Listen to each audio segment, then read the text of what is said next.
আসসালামু আলাইকুম, সবাইকে শুভেচ্ছা জানাচ্ছি। মাসুম মাহবুব।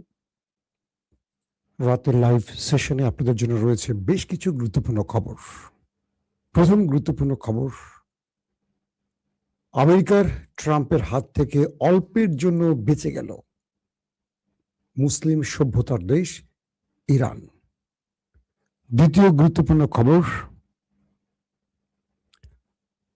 আমেরিকার নাকের ডগা দিয়ে, একদম চোখের সামনে দিয়ে ইরানের 25টি তেল এবং গ্যাসের জাহাজ চ্যালেঞ্জ জানিয়ে চলে গেল। আমেরিকা আক্রমণ করার সাহস করল না কেন? কি প্রস্তুতি নিল ইরান আমেরিকাকে মোকাবেলা করার? এবং সর্বশেষ, পাকিস্তানে যখন আমেরিকার ডেলিগেটরা যুদ্ধবিরতি নিয়ে আলোচনায় প্রস্তুত, ইরানের ডেলিগেটরা তখন কোথায়? পাশাপাশি আরবরা এই যুদ্ধ নিয়ে এখন কি ভাবছে? চলুন আমি আপনাদেরকে বেশ কিছু গুরুত্বপূর্ণ খবরের সাথে আরো কিছু খবর জানাবার চেষ্টা করছি।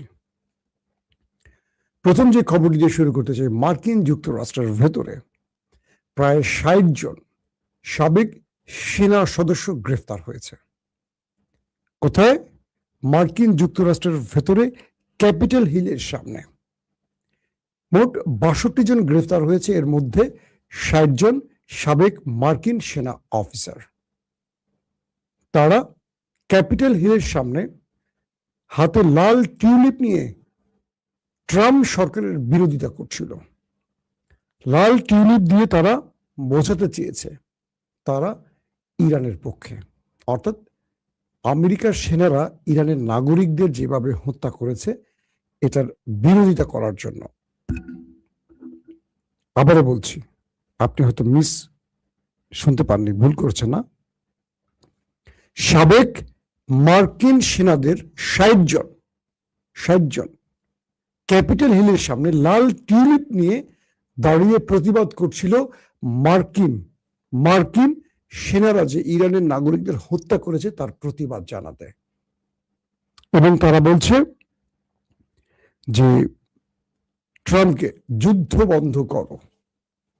অর্থাৎ আমেরিকার সেনাদের মধ্যে গুরুত্বপূর্ণ 60 জন ব্যক্তি যারা সাবেক, তারা ইরানের বিরুদ্ধে, আমেরিকার এই অন্যায় যুদ্ধের বিরুদ্ধে প্রতিবাদ করেছে এবং 60 জনকে গ্রেফতার করা হয়েছে, সঙ্গে তার পরিবারকেও গ্রেফতার করা হয়েছে। মোট 62 জনের গ্রেফতারের খবর পাওয়া গেছে। তার মানে ডোনাল্ড ট্রাম্পের বিরুদ্ধে ক্রমান্বয়ে চাপ বাড়তে শুরু করেছে। দর্শক, দ্বিতীয় গুরুত্বপূর্ণ খবর, ইরান আমেরিকার যুদ্ধে ব্যাপক ধসের মুখে আছে ইউরোপ। কেবল ফ্রান্স, তার অর্থমন্ত্রী আজকে জানিয়েছে তারা 6 বিলিয়ন মার্কিন ডলারের লোকসানের মুখে আছে। এই যুদ্ধে 6 বিলিয়ন মার্কিন ডলারের ক্ষতি হয়েছে কেবল ফ্রান্সের। তার মানে বাকি দেশগুলোর অবস্থা এখন কোথায়? এই যুদ্ধ পুরো ইউরোপকেও নাড়িয়ে দিয়েছে। প্রিয় দর্শক, যে ইম্পর্টেন্ট দুটো খবরের জন্য অপেক্ষায় আছেন, আমি প্রথম ইম্পর্টেন্ট খবরটি দিচ্ছি এবার। সিআই সাবেক প্রধান, মার্কিন গোয়েন্দা সংস্থা সিআইয়ের যিনি সাবেক প্রধান ল্যারি জনসন, তিনি আজকে প্রকাশ্যে একটি তথ্য জানিয়েছেন। বলছিলেন, মার্কিন প্রেসিডেন্ট ডোনাল্ড ট্রাম্প যখন ইরানের হামলায় দিশেহারা এবং প্রচুর সংখ্যক মার্কিন সেনা ওপারে চলে গেছে ইরানের হামলায়, তিনি বলতে পারছিলেন না। তিনি সংখ্যাটা কমিয়ে বা সংখ্যাটা অস্বীকার করে বারবারই তার নিজের জয়ের কথা বলছিলেন। কিন্তু ইরান যে ব্যাপক ধোলাই দিয়েছে তাতে অনেক ক্ষতি হয়েছে এবং অনেক সেনা হারিয়েছে আমেরিকা। সিআইয়ের এই সাবেক প্রধান ল্যারি জনসন আরো বলছেন যে ডোনাল্ড ট্রাম্প সেই রাতে ব্যাপক শাউট করেছেন, হইচই করেছেন। আমি আমার এর আগের ভিডিওতে আপনাদের এই বিষয়টি দিয়েছি। এখন আরো কিছু সম্পৃক্ত তথ্য এসেছে, সেটা জানাচ্ছে। তিনি চিৎকার চেঁচামেচি করেছেন, তার সিচুয়েশন রুম থেকে তিনি বেরিয়েছেন, হইচই করেছেন, অনেক কিছু ভাঙচুর করেছেন, এমন খবরও আসছে। ট্রাম্প চিৎকার করে বলছেন, আমার নিউক্লিয়ার কোড কোথায়? অর্থাৎ ইরানকে তিনি ধ্বংস করার জন্য, নিউক্লিয়ার অ্যাটাকের জন্য সে বিশেষ কোডটি চেয়েছিলেন। বারবার তিনি চিৎকার করে বলছিলেন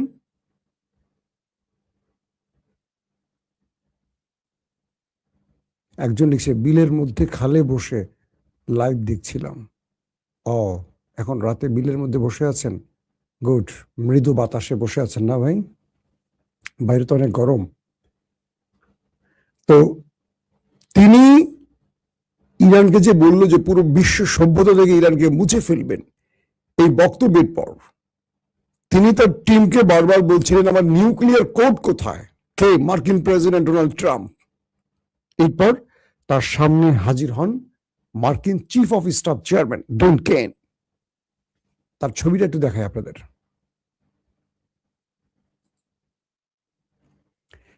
তো মার্কিন প্রেসিডেন্ট ডোনাল্ড ট্রাম্পের সামনে হাজির হন এই ভদ্রলোক, যাকে আপনারা স্ক্রিনে দেখতে পাচ্ছেন, ডন কেন। তিনি মার্কিন চিফ অফ স্টাফ। তিনি আসলে ডোনাল্ড ট্রাম্প তাকে বলেন আমি ইরানের নিউক্লিয়ার অ্যাটাক করতে চাই। আমি যে তথ্যগুলো দিচ্ছি এগুলো কে বলছে? মার্কিন গণমাধ্যম। তো পরবর্তী বলা হয় যে এই মিস্টার চিফ অফ স্টাফ ডন কেন প্রেসিডেন্ট ট্রাম্পকে বলেন যে কোনোভাবেই আপনাকে এই নিউক্লিয়ার কোড দেওয়া সম্ভব নয়। এটি আমাদের জন্য সবচেয়ে বড় পরাজয় হবে মিস্টার প্রেসিডেন্ট। ইরানের নিউক্লিয়ার অ্যাটাকের সময় আসেনি। তিনি তার উপরে চেঁচামেচি করেন এবং মিস্টার প্রেসিডেন্ট তখন আরো জেনারেলদেরকে তলব করেন। কেউ সায় দেয়নি ইরানের নিউক্লিয়ার অ্যাটাকের ব্যাপারে। সিএর প্রধান রেনি জনসন বলছেন মিস্টার প্রেসিডেন্ট ট্রাম্পের হাতে আমেরিকার চাবি নিরাপদ নয় এবং তাকে নিউক্লিয়ার কোড দেয়া সবচেয়ে ভয়ঙ্কর হবে, কারণ তিনি এটির রক্ষা বা এটির প্রয়োগের ব্যাপারে তিনি অক্ষম। কারণ মার্কিন সিনেটে প্রেসিডেন্ট ট্রাম্পকে অক্ষম হিসেবে 25 সংশোধনী অনুযায়ী মার্কিন সংবিধানের এই প্রস্তাব এসছে যে ট্রাম্প একজন অক্ষম ব্যক্তি, তিনি সুস্থ নন, এমনও প্রস্তাব আমেরিকার সিনেট কংগ্রেসে উঠে আসছে। তো এই যে ব্যক্তিকে স্ক্রিনে দেখতে পাচ্ছেন, তিনি ট্রাম্পের সাথে এটা নিয়ে লড়াই করেছেন যে না, আপনাকে নিউক্লিয়ার কোড দেয়া যাবে না, কারণ আপনি এটার সঠিক ব্যবহার করতে পারবেন না। আমেরিকার ইতিহাসে বলা যায় যে সবচেয়ে বাজে সময় পার করছে মার্কিন যুক্তরাষ্ট্রের সেনাবাহিনী, এস্টাবলিশমেন্ট এবং দেশের জনগণ। কারণ তারা এমন একজনকে প্রেসিডেন্ট করেছেন, প্রতিদিন সকালে মানুষ ঘুম থেকে উঠে কমেডি শো না দেখে ট্রাম্পের ট্রুথ সোশ্যালের বক্তব্য পড়ে, তার পোস্ট পড়ে, টেলিভিশনে তার বক্তব্য পড়ে।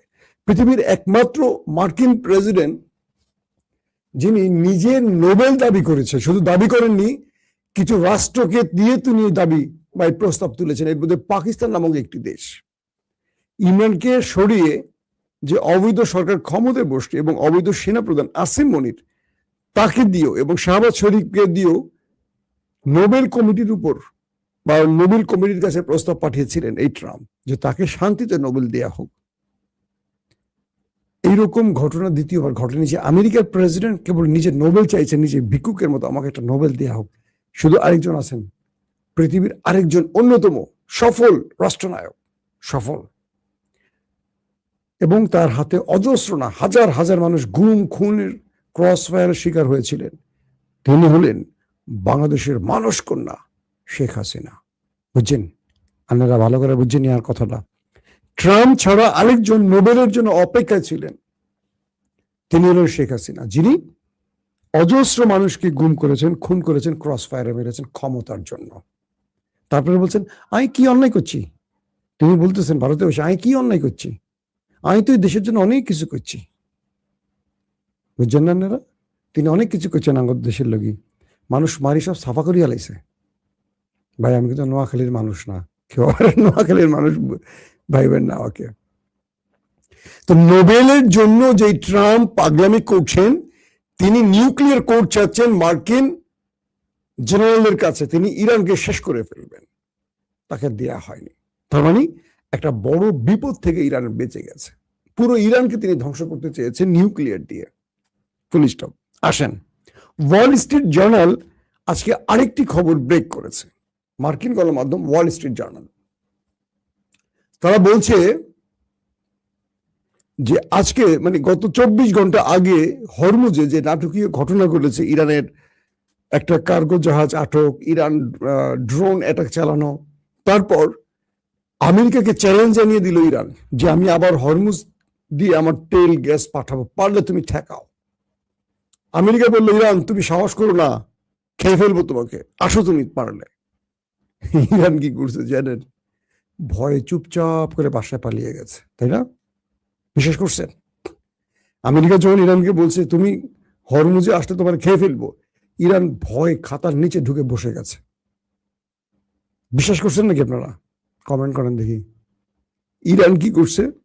25টা কার্গো জাহাজ হরমুজে ছেড়ে দিছে। আমেরিকাকে কন্ট্রোল রুম থেকে বলে দিছে পারলে তুমি ঠেকাও, আমার ড্রোন আমার মিসাইল রেডি। যদি কোনো মার্কিন জাহাজ ইরানের একটি শিপের টার্গেট করে হিট করে, ওয়ারশিপ গুলো শুধু ডুবে যাবে, স্টেট ডুবে যাবে। আমেরিকার ওয়ারশিপকে আর ছাড় দিব না। কিসের যুদ্ধবিরতি? যে কটা আছে প্রত্যেকটাকে আমাদের মিসাইল টার্গেটে রাখা হয়েছে। ইরানের কে বলছে? Wall Street journal.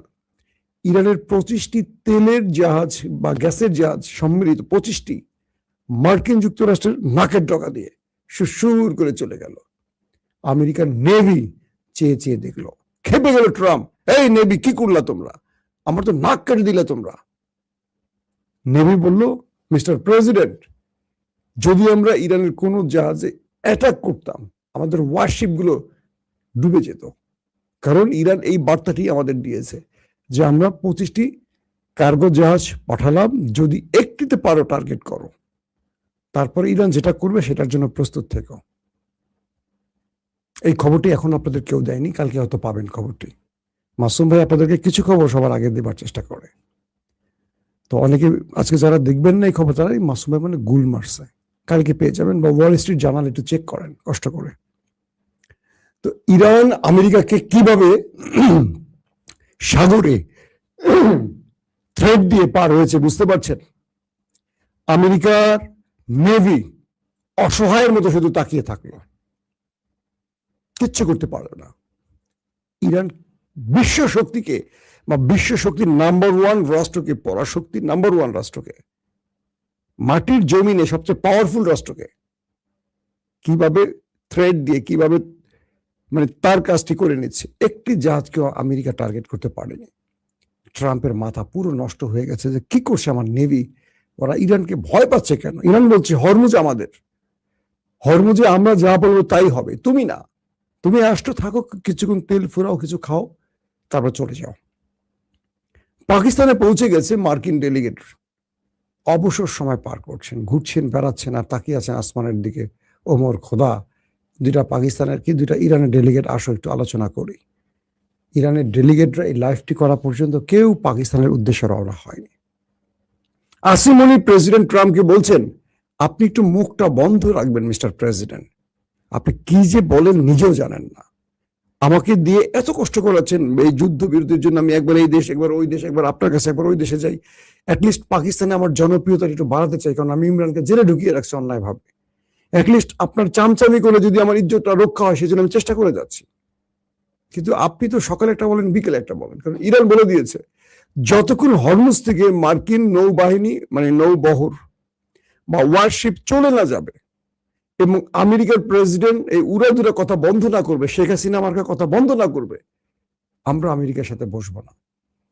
আমেরিকার ডেলিগেটরা পাকিস্তানে গিয়ে হা করে বসে আছে, কখন ইরান আসবে, কখন ইরানের ফ্লাইট উঠবে পাকিস্তানের উদ্দেশ্যে। ইরান আসছে না। এবার বুঝছেন কে কার কাছে ধর্ণা দিচ্ছে যুদ্ধবিরতির জন্য? ট্রাম্প এনিহাও একটা যুদ্ধবিরতি চান, আর ইরান বলছে আমার এত বাধ্য, তুমি চাইতেছো, আমার এত বাধ্যবাধকতা নেই, বাট তুমি যদি চাও আমার শর্ত মানো, আমি তোমার শর্ত মানবো না। এখন ট্রাম্প বলছে তোমার ইউরেনিয়াম আমাকে দিয়ে দাও, গব্বর সিং বলে না মেরে কি তোর হাত আমাকে দিয়ে দে, হিন্দিতে বলে আর কি।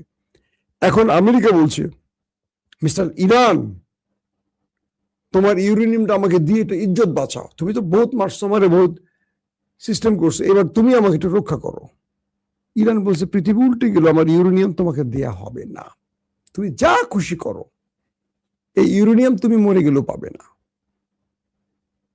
আমেরিকা বলছে আমার সমস্ত স্যাটেলাইট, আমার গোয়েন্দা, আমার সমস্ত বিশেষ লোক তোমার পারমাণবিক প্রকল্পের ডানে বামে চোখ বড় করে তাকিয়ে আছে, কিচ্ছু করতে পারবে না। ইরান বলছে আমি কিচ্ছু করতে তো চাই না, আমার যেটা যেখানে আছে সেখানেই থাকবে, তোমার যদি কিছু করার তুমি করো, তোমাকে আওয়াজ দিতে হবে না, কাজ করো। এখন আমেরিকা মাইন্ড চিপায় পড়ে গেছে, ইরান তাকে কোনোভাবেই ছাড় দিচ্ছে না, এক্সিট রুট দিচ্ছে না। ইরান বলছে তুমি হরমুজ থেকে যাও, আমি আলোচনায় আসব। তুমি ইসরায়েলকে বলো লেবাননে হামলার আর একবার সাহস যেন না করে, এবার ইরান প্রতিশোধ নেবে।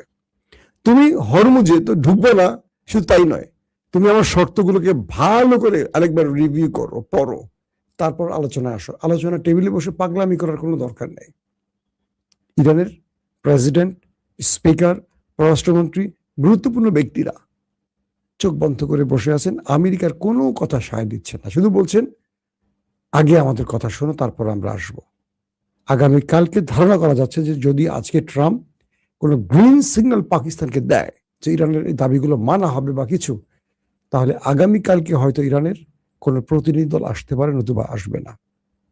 এই পরিস্থিতিতে এখন পর্যন্ত যতগুলো কৌশলী রাজনীতি চলছে বা যতগুলো ডাইনামিক চাল দিয়েছে, প্রত্যেকটা ইরান দিয়েছে আমেরিকা ট্রাম্পের বিরুদ্ধে। আমেরিকা ট্রাম্প এখন পর্যন্ত ব্যর্থ, তার সফলতার ঝুলিতে পুরোটাই শূন্য। সো ট্রাম্প এখন ইরানের কাছ থেকে একটা ফেস সেভিং চাচ্ছেন, কোনো একটি ঘটনা চাচ্ছেন যেটা দিয়ে আগামী মধ্যবর্তী নির্বাচন তিনি পার হতে পারেন। কিন্তু আমেরিকার প্রেসিডেন্টকে ইরান এবার খেয়ে দিবেন এটাই মনে হচ্ছে আমাদের কাছে, কারণ ইরান যে চাল দিচ্ছে, যে অভিজ্ঞ চাল দিচ্ছে মুস্তফা খামেনি, এটা ট্রাম্প এই চালগুলো কি বুঝতে পারছে না, নাকি তিনি পাগল হয়ে গেছেন বুঝতে পারছে না। প্রতিটি চালই আমেরিকা ধরাশায়ী হচ্ছে ইরানের কাছে এখন পর্যন্ত। দর্শক, শেষ পর্যন্ত আলোচনা হবে নাকি আরেকটা যুদ্ধ দেখবে পৃথিবী, এটা এখন বলা মুশকিল। তবে পুরো আরব এই যুদ্ধটা আর চায় না, পুরো আরব আমেরিকাকে এখন চাপ দিচ্ছে, খবরদার আর যুদ্ধ ছড়ায়ও না, আমাদের হাজার হাজার কোটি কোটি টাকা ধ্বংস হয়ে গেছে, বিলিয়ন বিলিয়ন ডলার আমাদের ক্ষতি হয়েছে, আর যুদ্ধ ছড়ায়ও না। আরব এখন চাপ দিচ্ছে কাকে? আমেরিকাকে। আমেরিকা এখন টেনশনে পড়ে গেছে, কি করবে। প্রত্যেকে ভালো থাকবেন, আল্লাহ হাফেজ।